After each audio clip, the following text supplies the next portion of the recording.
ততদিন আমাদেরকে দুকে দুকে মরতে হবে। আওয়ামী লীগকে নিষিদ্ধ করতে হবে।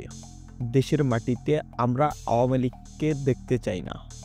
আওয়ামী লীগের নিষিদ্ধ চেয়ে ডক্টর ইউনূসকে একই বলল ছাত্র জনতা। চলুন বিস্তারিত একটু জেনে নেই। দীর্ঘদিন প্রধানমন্ত্রীর চেয়ারে থাকার পর জুলাই আন্দোলন ঘিরে হাসিনার পতন করেছে বৈষম্য বিরোধী ছাত্ররা। তবে প্রথমে বৈষম্য বিরোধী ছাত্রদের কথা ছিল ছাত্রলীগকে নিষিদ্ধ করতে হবে, আর এটার কোনো কার্যক্রম করেনি অন্তর্বর্তীকালীন সরকার। কিন্তু বৈষম্য বিরোধী ছাত্ররা আবারও খেপে গিয়ে সরাসরি আওয়ামী লীগকে নিষিদ্ধ করতে বলেছেন এবং ডক্টর ইউনূসকে কঠিন হুঁশিয়ারি দিয়েছেন।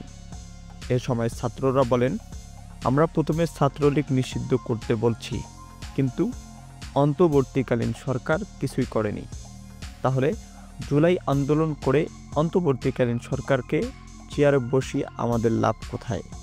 আমরা চাই দেশের মানুষ, সাধারণ জনগণ ভালো থাকুক।